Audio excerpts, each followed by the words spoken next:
Good evening, everyone, and welcome to Aston University. As you've heard, I'm Professor Alex Subik. I'm the Vice Chancellor and Chief Executive at Aston University, and would like to thank all of you, both in person and online, for attending tonight's lecture of Professor Andy Lymer. This evening's speaker, Professor Andy Lymer, will be presenting some of the important elements of his career and his work in the areas of taxation and personal finance in his role of recently joining Aston University as a professor of taxation and personal finance in the College of Business and Social Sciences. Andy has been an academic for over 3 decades, starting as a temporary lecturer at the University of Birmingham in 1991 and working his way up to being interim dean of the business school during his 30 years of working there. And of course, he saw the light and joined Aston University in March 2021. Birmingham's loss, Aston University's gain.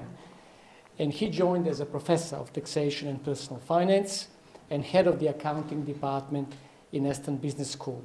He's also the director of the Center for Personal Financial Wellbeing in the Aston Business School, which has gained increased interest, in particular in recent months and year, due to the high impact of cost of living on all of us. And also, if you were on campus, you would realize that impact is even greater on our students.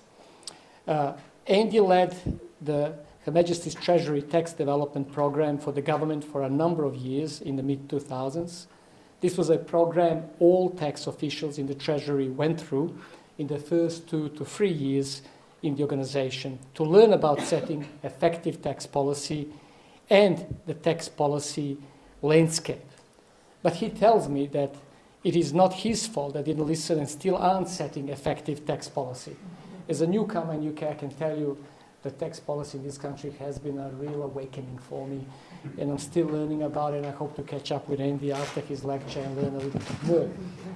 He has been a visiting professor or fellow in the USA and Australia, where I came from, 3 times, and currently holds visiting professorships in South Africa and in New Zealand. While we will hear about his research interests today, he also very much enjoys teaching as a core part of his career, including writing the leading textbook used to teach tax in UK business schools, now about to be released in its 30th edition. 30th edition.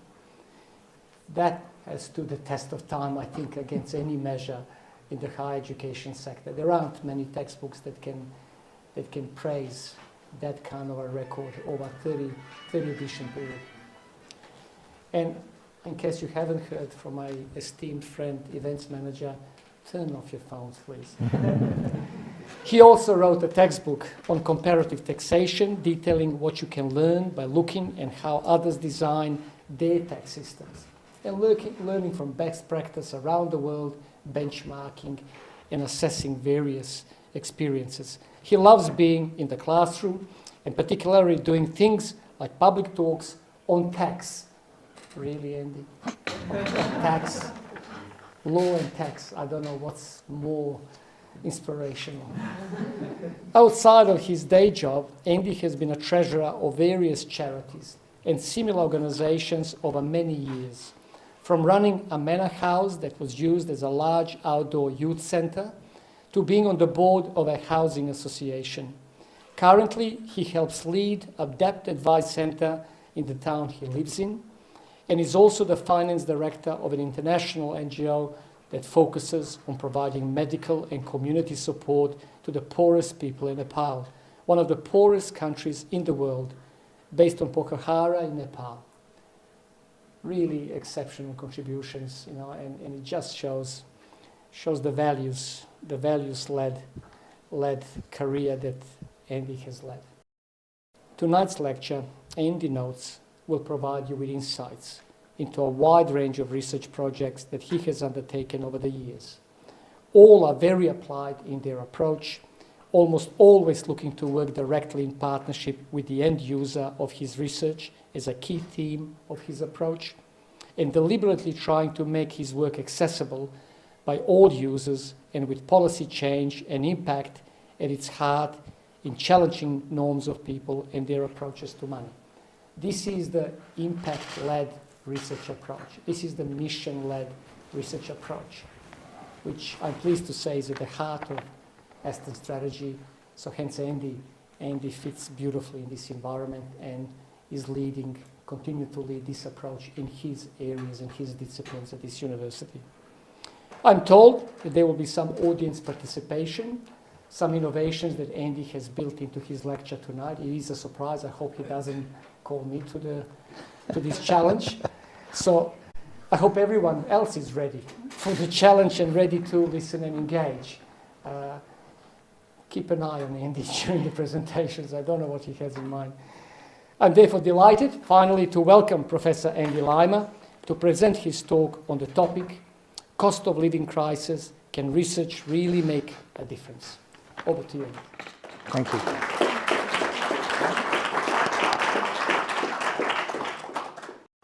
Thank you very much. Thank you, Vice-Chancellor, for your kind introduction. That's very much appreciated. When you've been doing something for 30 years, of course, it isn't difficult to create a long list of things you've been involved with. But thank you for your kind words and your introduction. And I will comment on my move from Birmingham to Aston at some point in my presentation, because it goes to the story of why I've chosen this particular topic today.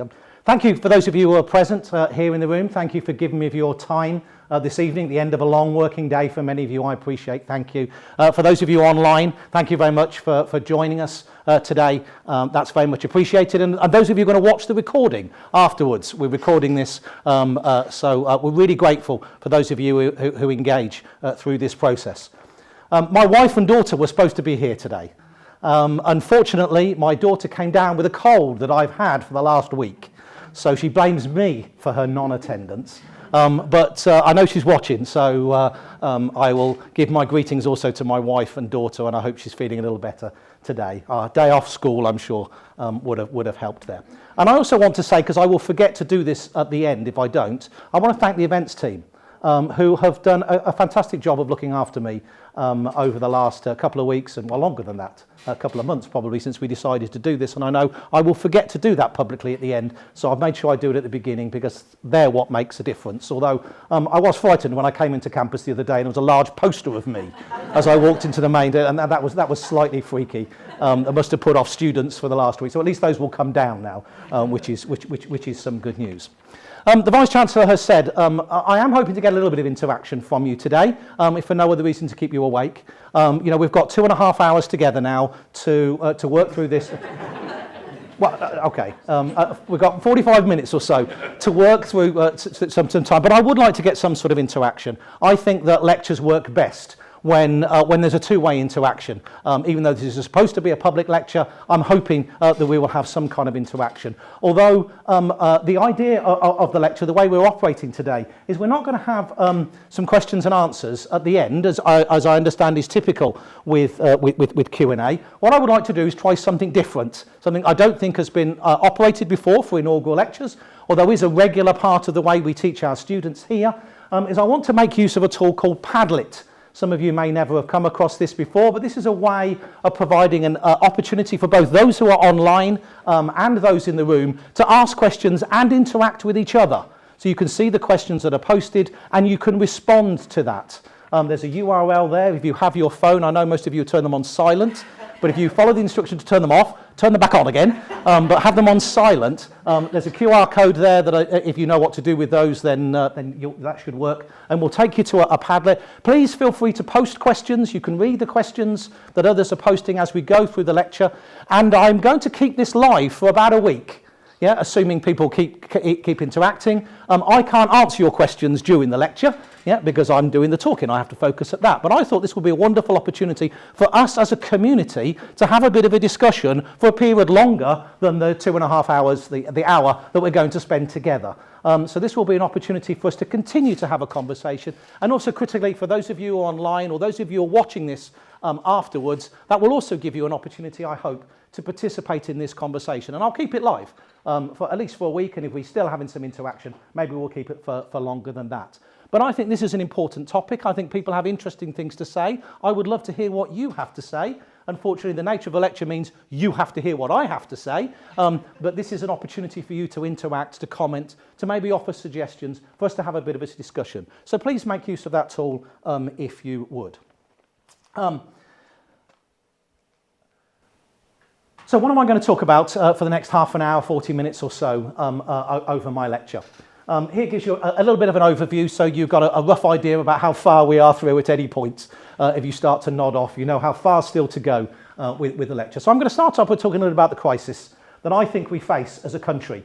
Our Prime Minister doesn't believe we're in crisis. So let's have a look together at whether the evidence suggests he is correct or whether he's playing politics about the way in which our country is facing the challenge that I think it's facing at the moment.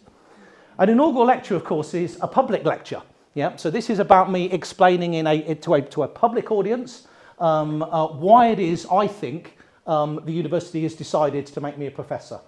My understanding is that I don't get fired if I don't do a good job, but the Vice-Chancellor's here at the front, so I'm slightly worried that some score is being kept to make sure that I still get to be a professor afterwards. But no, my understanding is that, that these lectures are about us demonstrating not only to our colleagues, but to the society, to the context of the city, and to the internet, to the world as a whole who want to watch this, why it is we do what we do as academics and why it is we profess in the way that we do. So I want to tell a little of my story, only very briefly. You'll be pleased to hear. You've heard some of it already, so I can skip over some of those bits.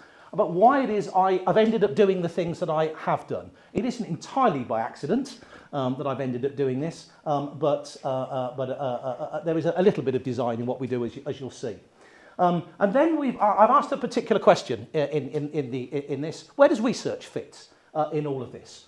What I do want to say at the very beginning of my lecture is I do not believe that what academics are doing has no value, but I also recognise that we are not doing some of the amazing work that people are out there on the front line doing, often poorly paid, often undervalued by our society. We'll stand on a street corner and clap them, you know, when it really matters, and then when it comes to actually pay them the salaries that they should be, we're having a very different debate about whether we could afford them. Yeah, so I very much recognise that I'm not claiming that I'm doing some of the amazing work that some of our social care workers, some of our some of those out there doing debt advice, some of those sorts of folks who are on the front line as nursing and doing some amazing jobs, and I could keep listing others. However, I've picked this topic deliberately in order to argue that I think that we can play a role in helping this, and that researchers have a role to play in assisting in some of this. So I just wanted to underline that in case I in any way had misled people to think that I'm sort of equating this. And I'm telling that story in part for a reason, again, that I'll mention in a minute about why I'm here and why I'm doing what I'm doing, rather than doing some of those other things that the Vice-Chancellor kindly mentioned are part of what I do. And then I'm going to talk a little bit in conclusion about some of the research that I've been lucky enough to be part of as part of my career, some of which I've led, working with colleagues both at Birmingham before I came here and now colleagues, some of whom are in the room and a number of whom I know are watching online because they're in different parts of the country and are unable to be here today at this time. So I'm just going to show a few examples of work that I've done and some examples of work that I think others are doing that are of a research type that are really making a difference and are moving the dial in this space. Okay, so that's what the lecture will be about. So, blank slide. This is where you worry, of course, now, because you think here's where the interactive bit that comes. Yes, so I'm going to ask you some questions to start off with. Mock the week style, if you've come across this. I'm going to put up some statistics. I want you to guess what these statistics are. Mock the week tries to do this in a humorous way. That's not necessary, yeah, for this. But tell me what you think. Let's start with a relatively easy one. Inflation down to. What inflation is down to as of? This week. As of yesterday. Just to show you how up-to-date my slides are, I actually updated them this morning from the latest figures for the inflation rate. So as of yesterday, January's inflation rate 10.1%. Very good, that's a good start. Okay? Anybody want to hazard a guess? So that's the amount of money, you're about right, that's the amount of money, 1.8 trillion pounds, that is owed by people in debt in the United Kingdom. Yep, at the moment. So if you divide that by the number of households, that's 65,000 and change, almost 66,000 pounds owned by every single household on average in the United Kingdom at the moment. What's the average income in the United Kingdom at the moment? 28. Yeah, low 30s, £32,500. At least it was in October, which is the latest information the ONS have just put out, £624 a week. Yep, so we owe, on average, in the United Kingdom at the moment, twice the average earnings. Yep. Give you a bit of context of where we faced. Anyone want to hazard a guess what that might reflect? I appreciate these will become harder, sorry, to try and guess what they are. So unless you happen to know these statistics, they won't necessarily be immediately obvious. What do you reckon? Is it actually tax rates? No, yes. I'm going to talk almost nothing at all about tax. I figured that if I offered to talk about tax as part of my lecture, nobody would turn up. Even though I'm absolutely fascinated by tax, I think tax is the lifeblood of our society. Maybe another time you'll come to one of my lectures on tax. But I'm not going to talk about tax today. We're going to stay in the sort of personal finance. So 25.4% is the number of people in the United Kingdom at the moment who could not lay their hands on £1,000 in an emergency. Yeah, that's a quarter of the UK population could not lay their hands on £1,000 in an emergency. And £1,000 is not an insignificant amount of money. I get that. But £1,000 is deemed by some research that was done by the Step Change, one of the major debt agencies in the United Kingdom, a few years ago to be a sum that made a material difference to how people felt about the risk that they faced as individuals. So that's not a number that's been picked from nowhere. That's a quarter of the UK population. 15.1% of people in the United Kingdom have no savings whatsoever. They're living from day to day with no savings whatsoever. Okay. 10% of people have between £1 and £999 in savings. 42%, I'll make this easy for you, otherwise we're going to be here a long while.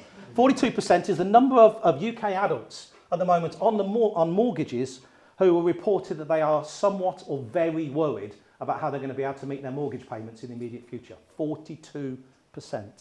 It also happens to be the number of UK citizens who had to borrow money last year in order to make ends meet.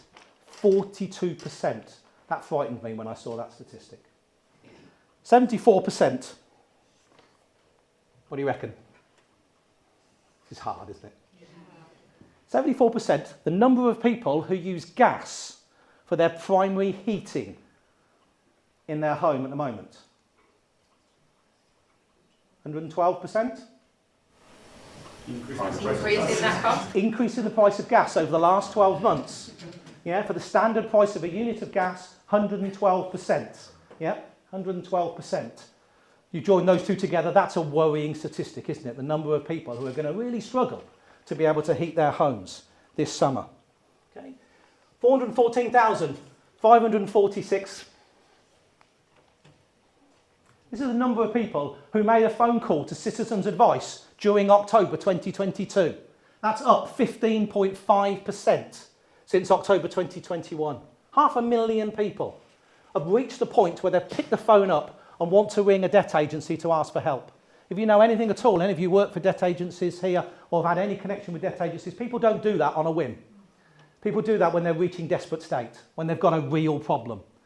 Often making it months, if not years, after they should have made that initial call to try and get help. That's the state of our society at the moment. Just a couple more. 1.2 million. People living below poverty line. Yeah, I wish it was as low as that, but a good guess. Yeah, 1.2 million. Number of people in the UK who do not have a bank account. 1.2 million. That's in a country of 70 million people. 1.2 million people do not have a bank account. That's 2.3% of the UK population. Okay. According to the Family Resources Survey, so reliable government data. Yep. £490. £490, according to the Social Market Foundation, is the amount of money it costs to be poor in the UK. Now, let me explain what I mean by that. That means people who have to have prepayment gas meters. I suspect that number's going to head up. Number of people who don't have a bank account, therefore can't get direct debit on their bank accounts, and therefore paying more per units of things. Yeah, the poverty premium is the phrase we use as academics. Some of you may come across that. £490 a year to be poor. Surely that's the wrong way round. So It should what's be the name of premium? It's called the poverty premium. Yeah, poverty premium. If you want to look that up and think about it. There's lots of research on what that all means. Just a couple more. 57%. 57%. The number of disabled people in the United Kingdom whose income they self-report does not match their outgoings on a regular basis. I had to check that number more than once because that just frightened me. 57% of people who declare they're disabled say their income doesn't cover or only just covers their outgoings. Just two more. You recognise that one? £45,060. That might be a number some of you in the room here. The average age of the room. There's not many students in the room. What's that number? I've just given that away, I hope. It's the average debt that the cohort 2021 cohort left UK universities with. Yeah, £45,000 as opposed to in 2010, 2011, £16,000.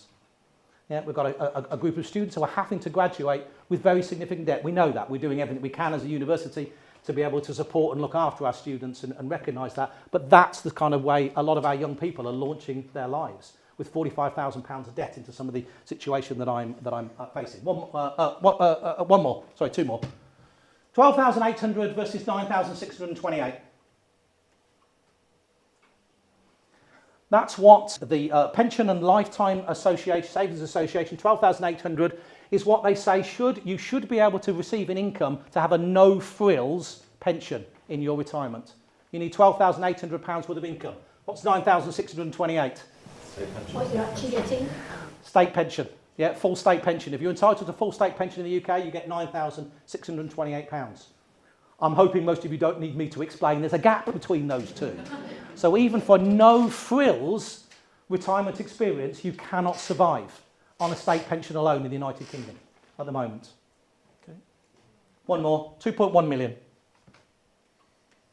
That's the number of emergency food parcels handed out by members of the Trussell Trust over the last 12 months.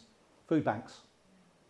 2.1 million. So, what do you think? Is our Chancellor, is our Prime Minister right that we don't have a crisis?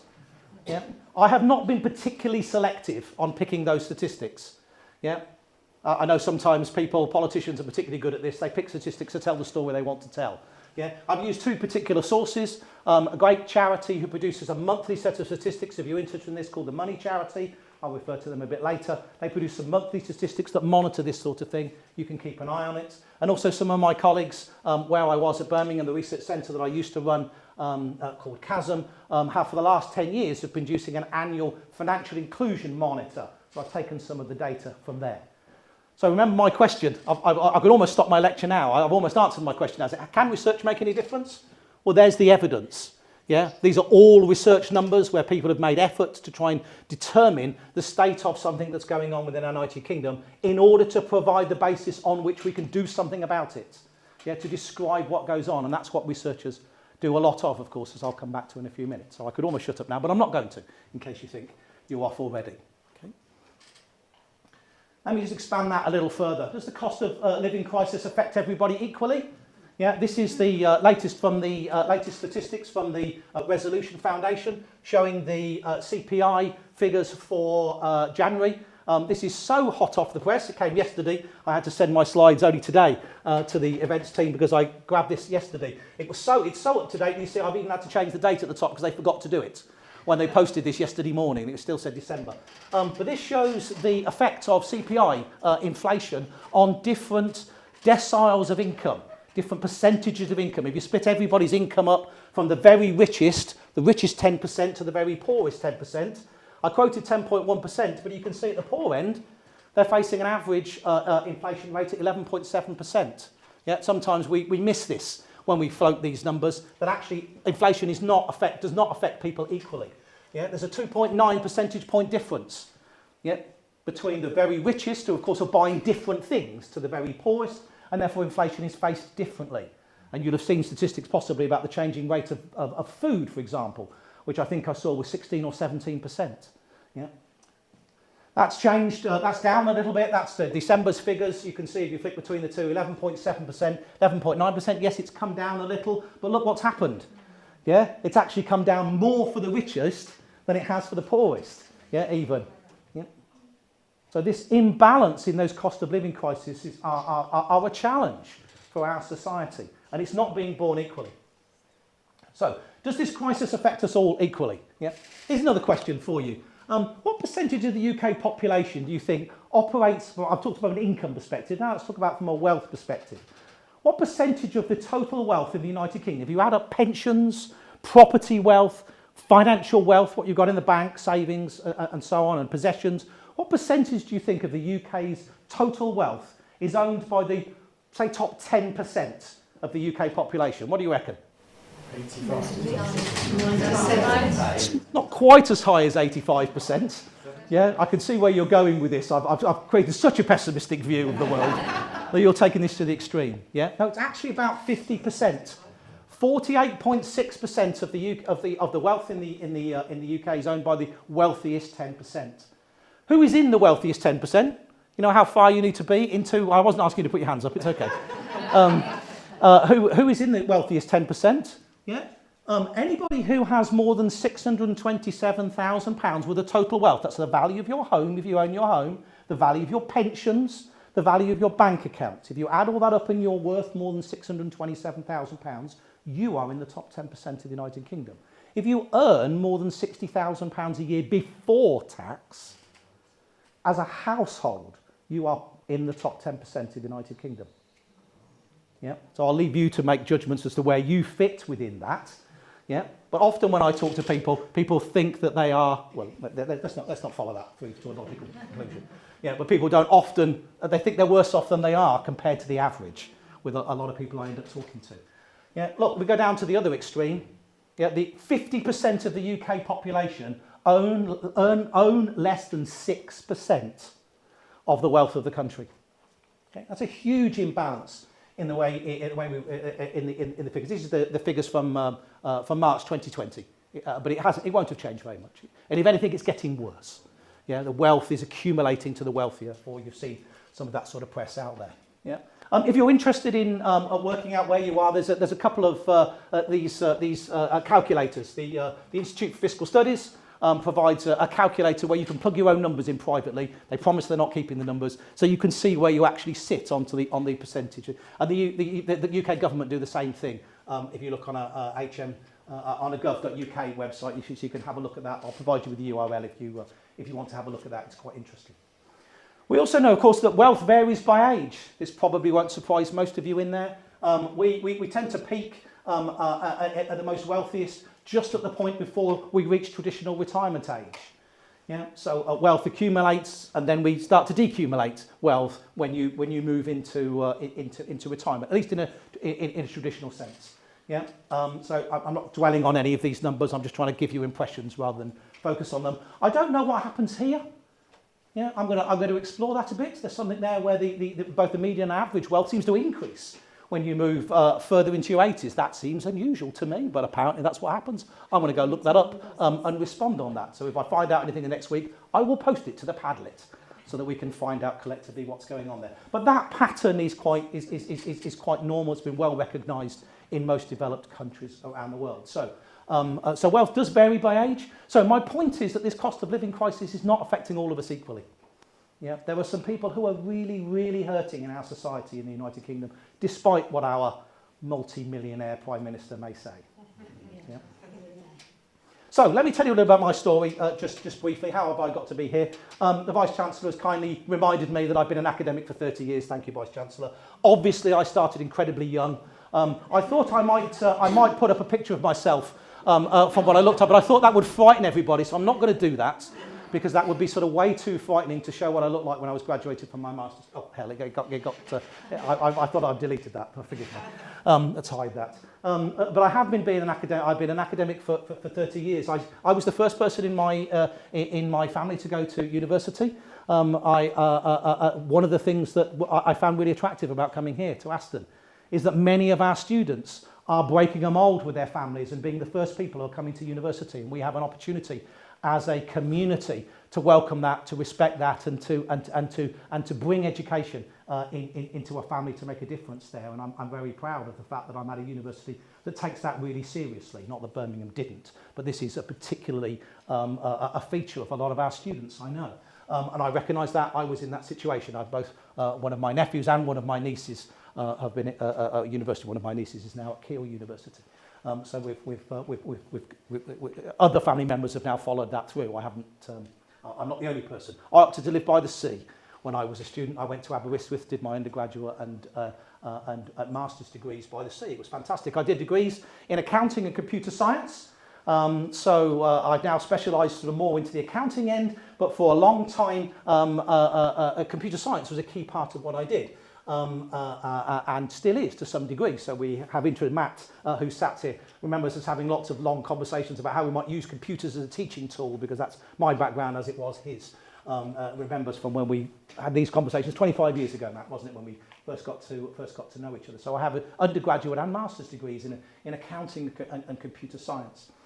That meant for the first 10 years of my life at university in Birmingham, I spent quite a lot of my time thinking about that interface. How does accounting and IT systems and business, and how do they use IT function? So the first 10 years of my life were really doing a lot of that sort of thing. And I happened to be somebody who knew about this newfangled thing called the internet.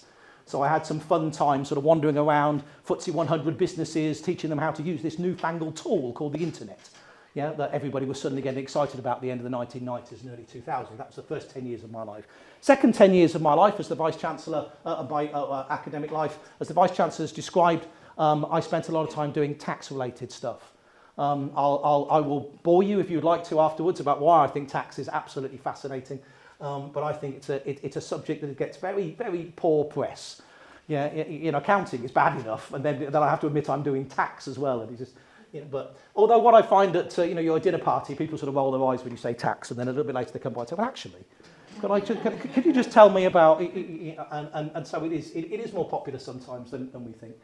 My master's degree actually was bringing together computer science and personal finance. So I've always had a sort of interest in personal finance. I built an AI-based system to help do personal pension planning. Yeah, way back in the early 1990s. So I've always had that sort of interest in personal finance, and that came back more to a fore in the last 10 years when I moved out of being, as the Vice-Chancellor said, the Deputy Dean of the Dean and Deputy Dean of the Business School, and went back into setting up or helping set up and then eventually directing a research centre for 6 or 7 years that I've mentioned. So.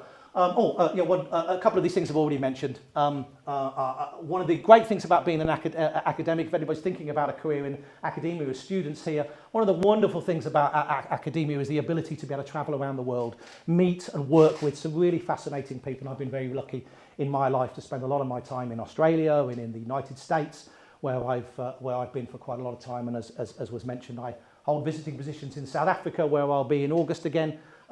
Doing some work there, and in New Zealand, and so you get some fantastic opportunities to travel. I've been very lucky with my career, and I've done a number of other things. I sit on the Education Committee of the Chartered Institute of Tax, on their Fellowship Committee, and so we get some real interesting opportunities to do interesting things. And the Vice-Chancellor kindly mentioned the work that I do with the Debt Centre, the Christians Against Poverty Debt Centre that I helped run in the town that I live in. And also a couple of other things that I'm involved with. So being an academic creates a real opportunity for you to do some really interesting things, and I hope make a difference in the way that you've operated. So I reached a point, as I said I was going to mention at one point in the lecture, I reached a point after 30 years of doing the same thing at the University of Birmingham, where I'd realised that I'd got to a point where I wasn't sure what it is I wanted to do with the next, let's say 10 to 15 years of my career. Let's not own up to quite how old I am. The next 10 years or so of my career. Was it time to move out of academia? As you can see, I'm quite passionate about some of the things I do around cost of living crisis and some of the challenges that we face as a society around personal finance. I think we do an awful job of teaching young people how to manage their finances. I don't think we do an even worse job of telling people how to, once they've developed finances, how to decumulate well. I'll come back to that in a minute. Yeah, so we just do a terrible job in the UK. Was it the right time for me to move out and start working with some of the people I'd done research with in debt centres and so on? So I reached a point at 30 years where I suspect other people have done this at other stages in their career where I've said, is it now time? Maybe fortunately or unfortunately, as the case may be, I'll leave you to make that judgment. I had a phone call from somebody who said, there's a post at Aston University, would you be interested? And I started talking to this chap called George, who I was put in touch with, and he said, we'd be really interested in you coming and doing something at Aston, because actually the principles that we stand on as a university, where we are trying to take our research into the community and really make a difference with what we do, is what I see you're doing. Would you like to come and build something at Aston that is related to the sorts of things we do? We think this is a really interesting and important area for our community. Would you like to come and do that? And so I did. Almost 2 years ago now, came and became the head of department, a great department that we have here, our accounting department, and also set up a new research centre. You can see the banner carefully, subliminally slid into the side of the room here, that advertises the centre that we're doing. And you'll see along the bottom of a lot of these slides, I put some Twitter connections, and you'll see the URL at a certain point later for the website. Do go have a look, and you can find out a little more of the sorts of things that we are doing. But I was really pleased to come along and try and set up this new research centre. The centre is called the Centre for Personal Financial Wellbeing, and you may look at that and say, well, what on earth is financial well-being? Yeah, what is financial well-being? Well, I picked that title quite carefully, as we do as academics. We worry about the words we use very carefully, don't we? So let me explain why financial well-being. What am I looking at when we're looking at this as an idea, as a concept? Well, at the heart of financial well-being, in the middle of financial well-being, is this idea of financial literacy, financial knowledge, giving people the knowledge so that they can use that, so they've got the knowledge about things. Yeah, we're very good at that as educators, don't we? Yeah, we want to give people knowledge, okay? But just giving people knowledge, just educating somebody about what is compound interest, what is a mortgage, yeah? What are different ways in which you can save for a pension. Just giving people knowledge about things doesn't solve problems for people. Yeah, it just gives them more knowledge, okay? So the next layer around financial literacy that matters is this idea of capability.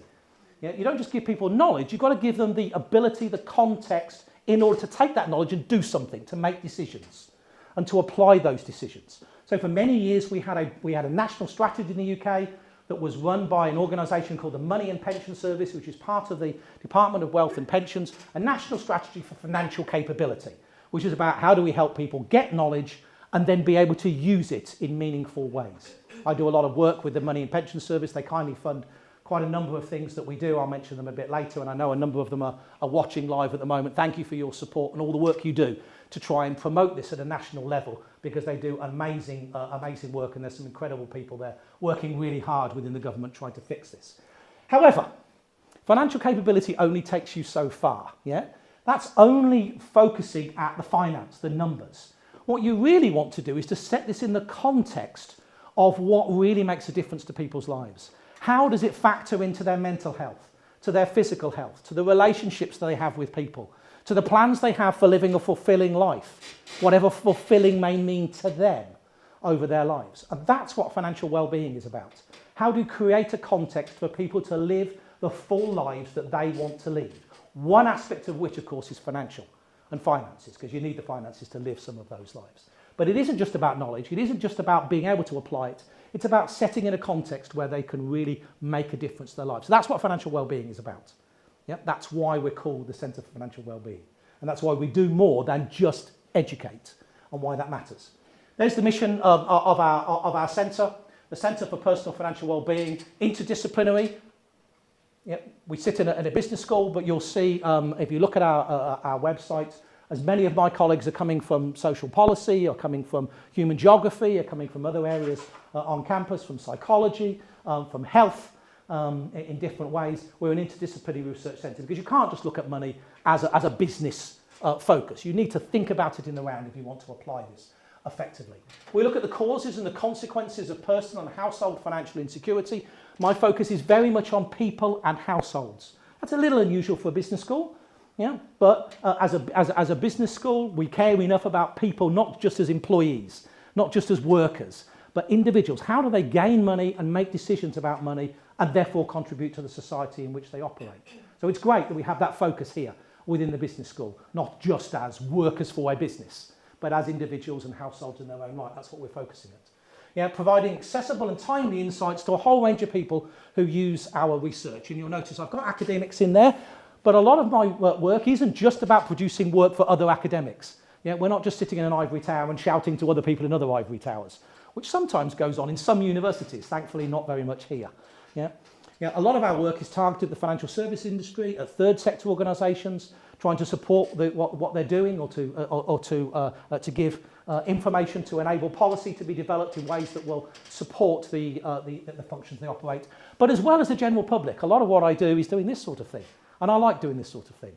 Yeah, I like going out there and sharing individually or more publicly with people around their finances. A lot of the research work we do is sitting down with individuals on a qualitative basis and trying to work with them to say, what's the issues you're facing? Let's think about the complexity that you face and how can we make a difference? How can we lobby for a change that will make a difference? And I'll comment on something I'm doing about that in a couple of minutes. So 3 key areas that we're focused at: how to establish effective everyday personal financial well-being approaches, how do we develop and sustain financial resilience, how do we enable people to be able to cope with the shocks that life brings? Yeah, that's what resilience is about. And how do we deliver effective financial education, bearing in mind what I said earlier, education is not a solution in itself. It needs to be contextualised to be useful. But we're an educational institute. Delivering education is at least part of the solution. If people don't start with the knowledge, they can't build capability, they can't build well-being. So knowledge matters, of course. I'm not denying that it's not important. It's just not the end. So those are the 3 areas that our work is operated in. So what does good look like in a society? What would our society look like if it was operating effectively as a good way to deliver financial inclusion, financial capability, financial well-being?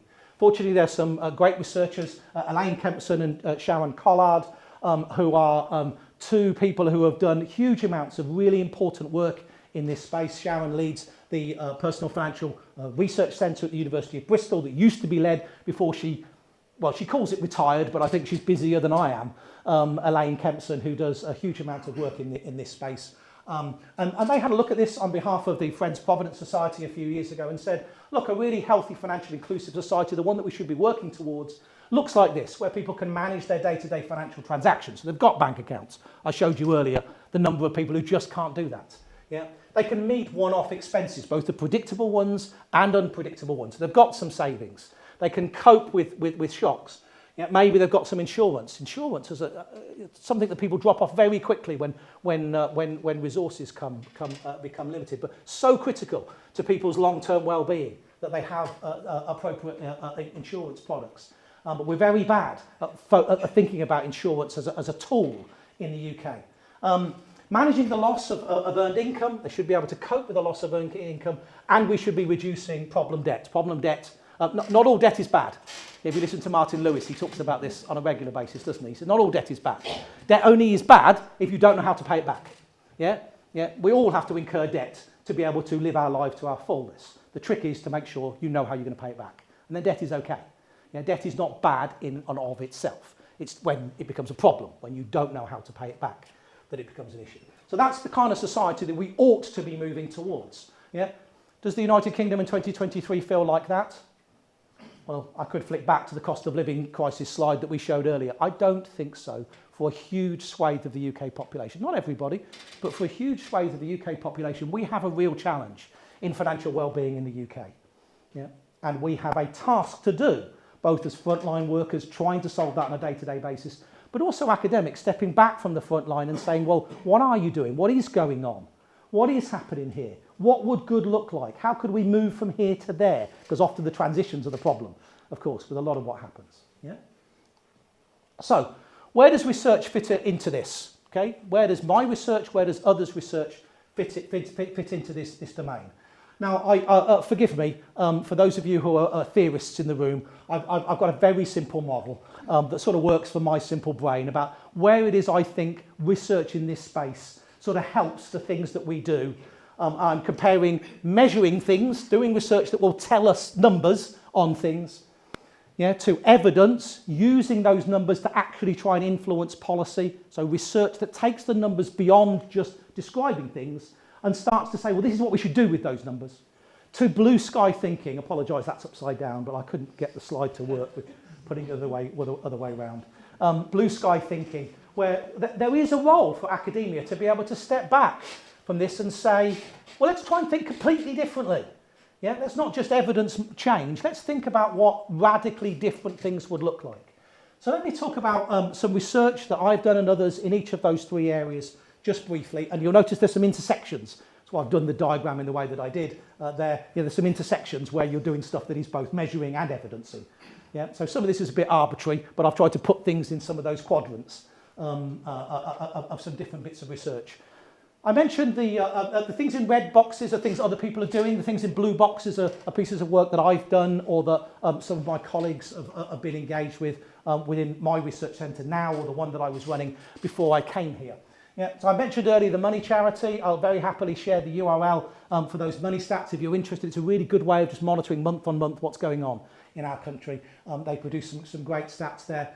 I mentioned the work that the Personal Finance Research Centre at the University of Bristol are engaged with earlier. Well, one of the things that Sharon Collard there and her team is doing is producing a COVID and now cost of living tracker. All the way through COVID, they're now on their 7th report, reporting what's been going on over COVID. Some fascinating information. They produce it in a very accessible style. There's one from the one they just released in December that describes some of the statistics that they're finding through surveys of what's going on out there at the moment. I'm not going through that in any detail. I'll give you all the connections. If you post onto Padlet what it is you would like the references to, I'll give you the references to any of these pieces of work afterwards if you'd like to follow them up. But this is the kind of stuff academics are doing to measure what's going on out there. So there's a description of something. And I've mentioned already the Financial Inclusion Monitor that my colleagues at Birmingham, they're doing it for 10 years. They've just run to the end of a 10-year run of producing their Financial Inclusion Monitor. I hope they get some funding to keep that going because that's really important. You saw some of the statistics that came out of that earlier. Yeah. An example of a project that I'm actively working on at the moment is around child trust funds, trying to describe what happened with child trust funds. Anyone know what child trust funds are? Yeah, if you've got kids of a certain age, you will recognise this. The UK government operated the largest global ever experiment in what we call asset-based welfare, where they said we're going to give every child when they're born £250, and if they're coming from particularly vulnerable or poor backgrounds, we're going to give them £500. And then we're going to add more money to that over time, which they didn't do, but that's a different story.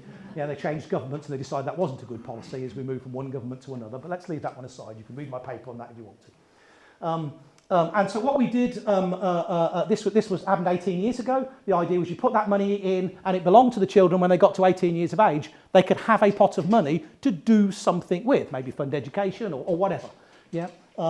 And so nobody else has looked at this in the last 18 years. So we produced a study that looked at comparing those who had child trust funds with same cohorts, looking at the same parents with children who were too old or too young to receive this because it only operated for a 6 or 7 year window. And we were able to show what savings have accrued across different percentiles of income there. I'm not going to go into the detail.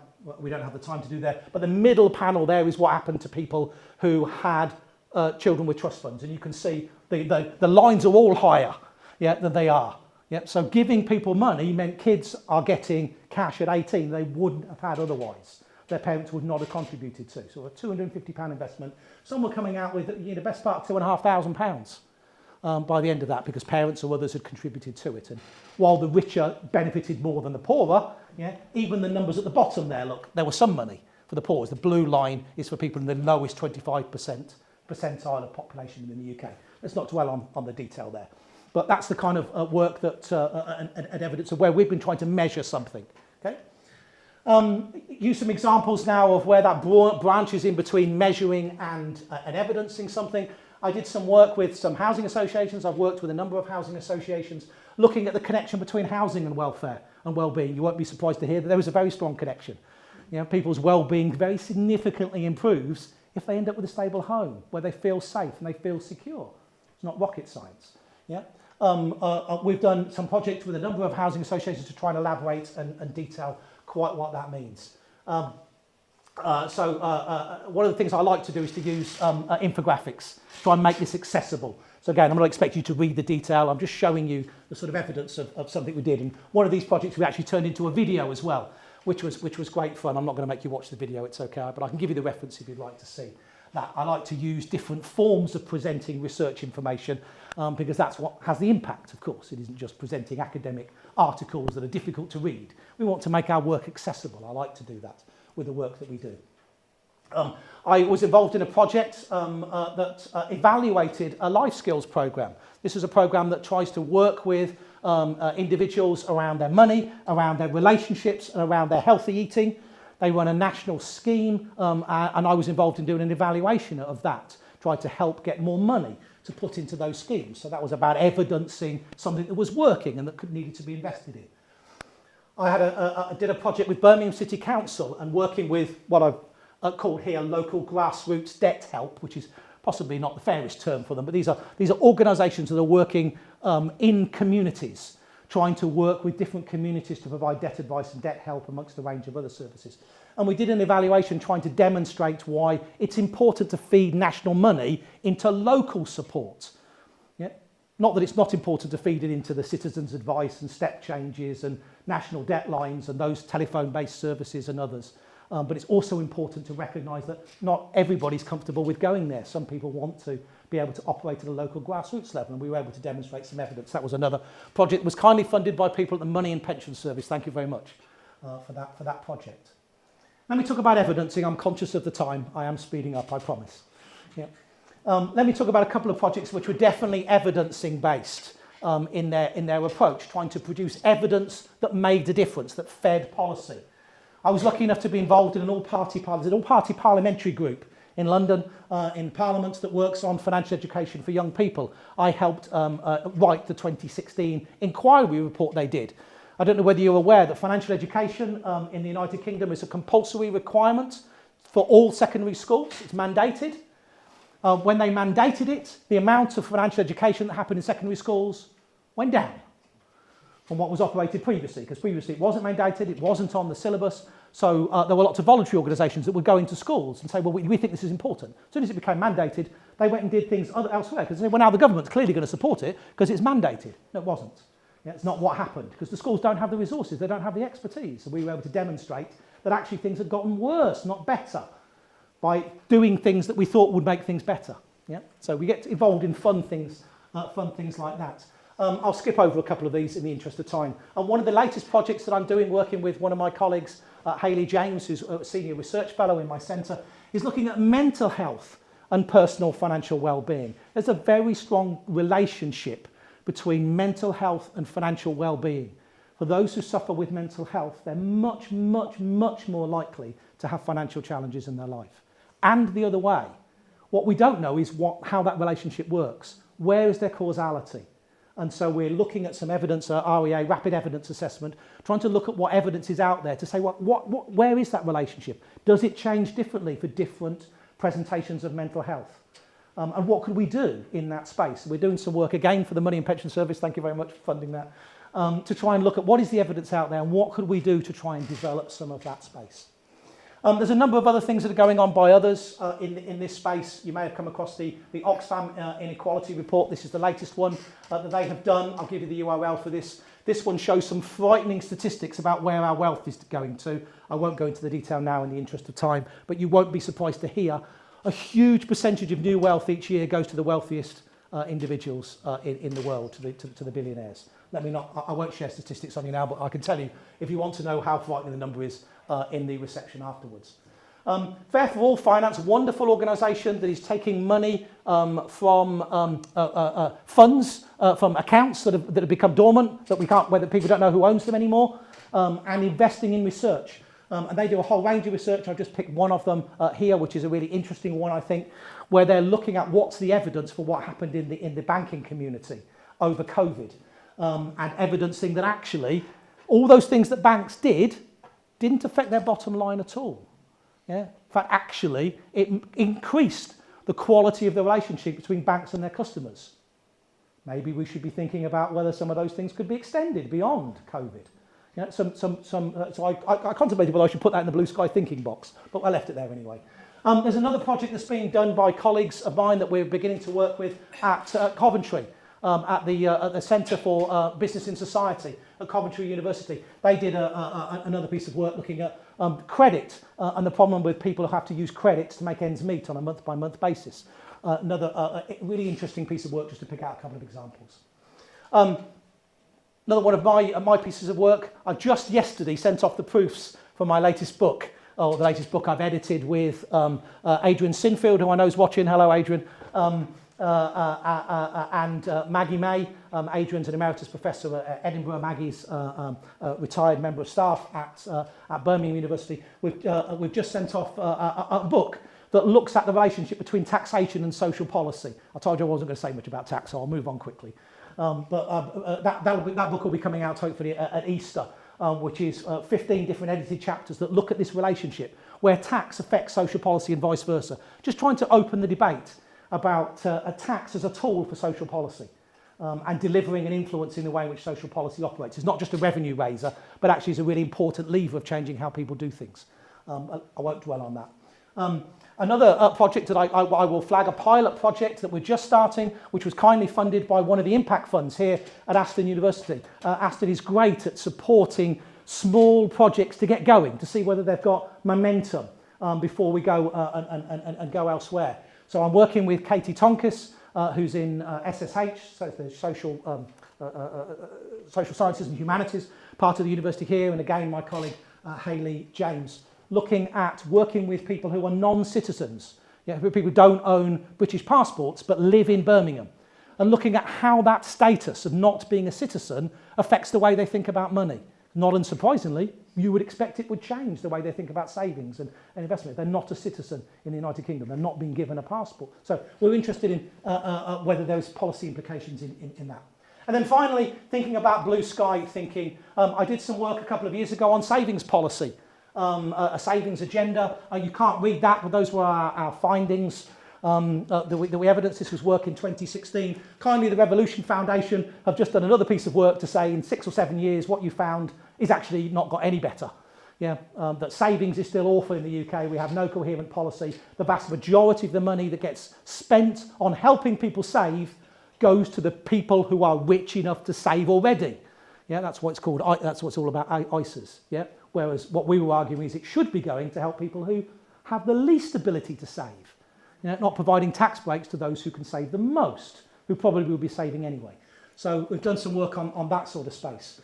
Another great project that I've been working on with Gary Burke, who's here, and Omid Tarani, who's was here and has just moved to Warwick University. I know Gary is watching, and I think Omid did as well. We're doing some work with Birmingham City Council and with Malvern Hills District Council, helping them to think about their post-COVID strategy around poverty alleviation, trying to get them to think differently about how they create a strategy to address poverty alleviation, bringing together lots of different organisations to think about how they work together to alleviate this wicked problem. And we get to do all kinds of fun things. So this was a workshop that we did in Malvern with about 40 different organisations. In Malvern, you probably can't quite read the question that we posted up there, but it says, how can we co-organise to alleviate the problem of hidden poverty in Malvern? And what we did was we took along some buckets of Lego. Some of you may have come across Lego Serious Play. If you've tried some of this, some of you looking at me vaguely like, what on earth are you talking about? We literally took along some buckets of Lego. That's the reaction we get every time we try and do this. And we said, here's a bucket of Lego. We want you as a table to describe a problem using Lego. And people look at you like you're mad until the light bulb goes on and think, no, actually, I can really express some quite complicated things by just connecting bits of Lego together and using that as a visual representation of the problems that we face. And this opened up a really amazing set of conversations between organisations who don't normally talk to one another about how they could help one another to alleviate poverty, just by using some Lego. We get to do some really fun things. Serious play. Matt's the guy to talk to if you want to talk about serious play. He's an expert on this, along with people like Matt in EFE. Here we have a whole centre that's looking at games and serious play as a way of being able to get people to think differently about these sorts of problems. So just finally, a couple of other projects there to highlight. I'm working with Birmingham City Council around problem gambling and tenancy loss. What could we do in that space? We looked at the way in which the West Midlands compares against national figures for gambling as an influencer to people's well-being. Yeah, it's often not thought about on the same level as the important challenges that are more visible to frontline officers, like domestic abuse, yeah, or financial abuse, or drug abuse. But gambling has a huge impact on people in cities like Birmingham. And so we're working with Birmingham City Council, trying to help them think about where does gambling fit around the challenges that people face about losing their homes. Tenancy loss. Birmingham City Council has 60,000 tenants, and they're recognising an increasing problem around gambling. So what can we do to help their frontline officers to actually use what's out there as research to be able to make a difference, which is why I've put it in that blue sky thinking, measuring and evidencing box. Yeah. And Lynn, who's one of my colleagues who sits at the back there, is helping with that project and helping deliver that, along with Halima, who I know is watching at home because she's got a young child, who's one of my other colleagues, who's leading on that project for me. We've just started a new project as well on financial diaries, a national project working with Nest Insights. Nest are the auto-enroll pension people. If you come across them, they have a great insight team, research team that works within Nest. We've got some funding from the Aviva Foundation to do a national study following a group of people, hopefully somewhere between 50 and 100 people it will be, over a period of between 6 and 12 months, to follow them while they keep diaries of every transaction that they engage with. That's what a financial diary operates, so that we can get some real depth to some of the challenges that they face and how they overcome those challenges. We're really excited by where that project's going to go. And I've already mentioned the work of the Institute for Fiscal Studies and the Resolution Foundation as other examples that I'm sure you'll be familiar with. And if you're not, please go and have a look at some of the work that they do, because they're making an amazing difference using academic style research to really try and make a difference to bring blue sky thinking, measurement and evidence together. So, where do we go next? Back to some other work that Sharon Collard has done recently as part of that financial tracker that I mentioned earlier, that is funded by the Aberdeen Financial Fairness Trust. She asked some questions in the latest survey that was published in December about what would make a difference. If you just focus on all households there, that's what we would like to see. That's what people say they would like to see as a difference. Reduced energy costs, reductions in the cost of food, inflation-matched pension increases, and so on. And we're actually running an event this time next week. We'll be running an event, another interesting thing that we do here within the university that you may or may not be aware of. We try and take our research out, not just our findings, but the research that we do and the process that we do out into the community. And myself and Hayley, this time next week, will be running a Society Matters live event in the Hockley Social Club. Yeah, Hockley Social Club this time next week, where we're inviting members of the public to come along and ask exactly that question. What should we be lobbying government to do? What would make a difference to your lives?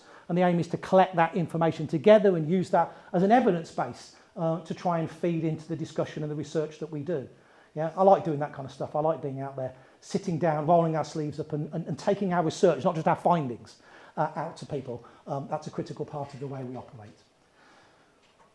So where am I going next with this research? I appreciate I've stood you in a sort of fire hose of ideas and things about where I think research is really trying to make a difference in this space and trying to make a difference to people's well-being. I've got a couple of other projects that are just launching now. We're doing a new project on looking at financial well-being and the variation across the United Kingdom, because we tend to look nationally, but actually there are pockets where we suspect things need to be done differently, where policy needs to be done differently. That's a project that Lynn is leading on with a colleague in EFE, Ling, who is going to be helping us with that.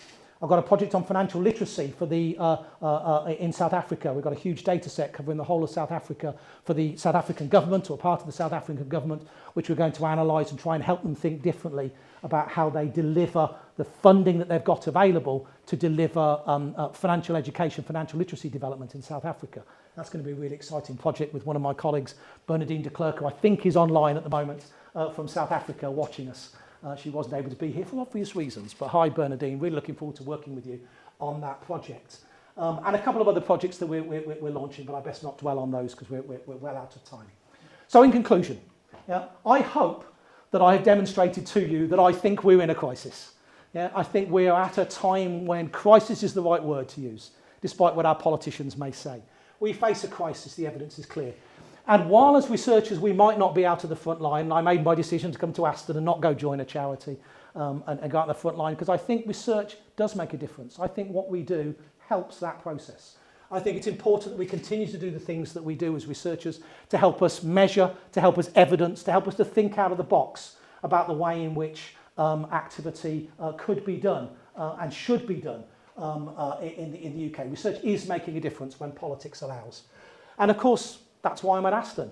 Yeah? I wandered across campus today. I couldn't capture better what it is I'm aiming to say today than that, which is a banner that I saw as I walked into campus yesterday. So I took a picture of it, yeah, to put it on here. That's what we do here as Aston University. For those of you who are not members of staff here, who don't know intimately the direction of travel and the engagement that we have here as a university, but we are trying to do research that changes lives. You know, we put it on big banners to demonstrate that sort of thing. It fits our strategic goals. I know our Vice-Chancellor is going to continue to take us in that direction, where our research is not just shouting at other academics from one ivory tower to another, yeah, but is actually doing research that really makes a difference. And there's my pledge to you. I hope that I will keep doing that research as a professor. That's why I think I have been made a professor at this university, because it fits the ethos and I can deliver those sorts of things and improve that I can deliver it. That's why I'm a professor at university here, I think, and I will continue to do that. My objective here is to deliver research that will make the world a better place. Yeah, and I hope that this isn't just research that has an end in its own right. I hope I've shown you today that my research is there deliberately to try and make a difference to the society in which we function, the society in which we operate. And I think it's really important that actually you as a community, as our society, as the public within which we sit, hold us to account for that. That you measure our success, not just by the volumes of what we produce. Sometimes we focus too much on the metrics. How many things have we done? But are we really making a difference? Is our research making the world better for you? And if it's not, come and tell us how we can do that better. Yeah, come and engage with us as researchers. Yeah, I'm looking for more people to come and engage with us as a research centre. I know others are doing others. There's other research centre leads here like Mondo, I know, who spend a lot of their time talking to real people with real problems. Yeah, that's the kind of institution we are. I think that's what really matters to us, and hold us to account on that. So my final comment, this is my motto for life, I guess. Yeah, we can't help everybody, but everyone can help somebody. I'm not out there on the front line solving everybody's problem. I can't possibly do that. But every one of you can make a difference to somebody's life. Where does that quote come from? I'm going to find the level of the audience now. Where's that quote come from? Nobody wants to admit where they've seen that quote, do they? Go on, Sarah. You know where that quote's from, isn't you? Who's Nick Knowles? DIY SOS. You know what? The guy who runs DIY SOS, he ends every show with that quote, doesn't he? Yeah, of course, that's not his quote. It's actually a quote from Ronald Reagan. Yeah, it's actually a quote from Ronald Reagan. And although I'm not a massive fan of Ronald Reagan's politics, yeah, he's got some great quotes that actually have meaning if you take them out of his context in some cases and actually use them appropriately. Yeah, and that's what I think really matters for the work that we do. None of us can solve all the problems, but all of us can make a difference in this space. Who could you make a difference to with the research work that you do or the people that you engage with? And that's the thought I'd like to leave you with. So please, I'd love to carry on this conversation. If there are things that I said that you would like to go into more detail, please post your questions if you haven't been doing so while I've been rabbiting on for much too long. I do apologise. Then please do keep posting those. I promise I will respond to them. We can have a bit of a discussion. Would love to follow this conversation further because we're not going into Q&A. You'll be glad to hear, given how long I've talked. So thank you for your time today. It's been much appreciated. My email address is there. I would love to carry on a conversation with you, as I say. I put Twitter feeds there if you want to respond. And also my web address for the website is there. Please follow up. Thank you very much for your attention. I'm sorry I went on so long.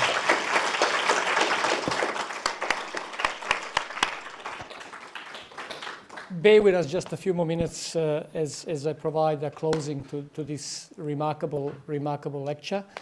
Actually, I could have listened for another 1 hour, Andy, so it's not a problem that you took us 15 minutes over. It should have been another 45 minutes. I think it was inspirational. I think you would all agree.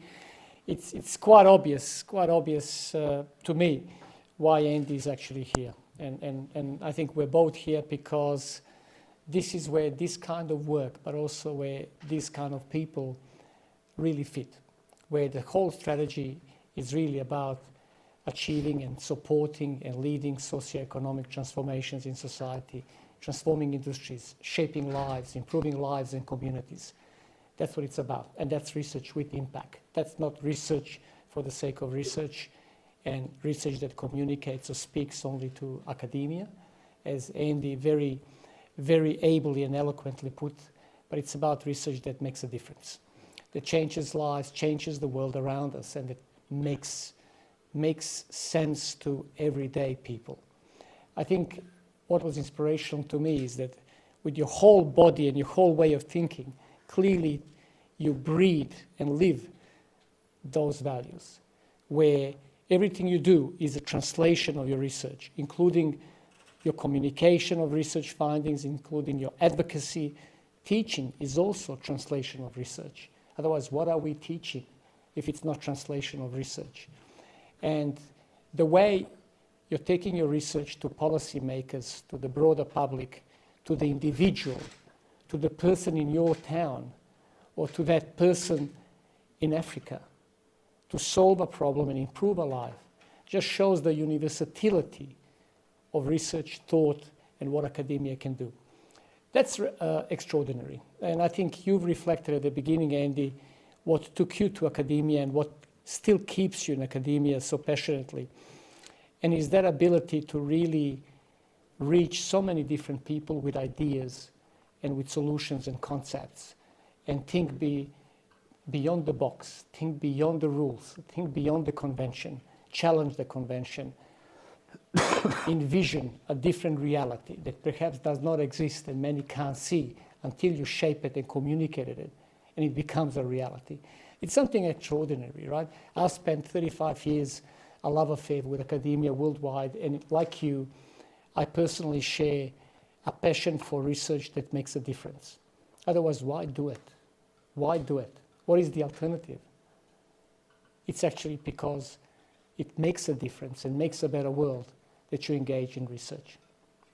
So I wish to congratulate you on a remarkable presentation and on a long career that has led you to this stage where you can share with this audience in person and online some of the snippets of that remarkable career with so many outcomes and insights that have informed the world around us and improved so many lives.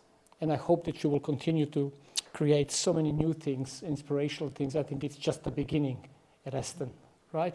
All that you've done up to now, I hope has set you up and prepared for the next 10 years here to actually create and do best work that you've ever done, because this is the best part of your academic career as you engage at Aston with your new agenda. So on that note, I would like to give you a small gift on behalf of Aston. It's a small memorabilia of this event, inaugural lecture by a new professor at Aston University that will remind you of this evening, and that will perhaps even make you smile when you see it, but that will make you feel what we feel tonight with you, listening to your remarkable presentation. Thank you very much. Thank you. That's most kind. Thank you. Thank you very much. So, on that note, as Andy said, there's no Q&A. I think you've had Q&A throughout the presentation, which was quite motivating and quite engaging. And I can see now why your students love your presentations and why they engage so well with you in your lectures and your courses. So on that note, I would like to bring this event to a closing, and invite you to spend some more time out there in speaking with Andy and also networking among yourself and hopefully discussing so many wonderful ideas around tax and around finance. Perhaps Andy can help us at least here with solving some of the immediate problems in the academia as well. Thank you so much. Thank you very much.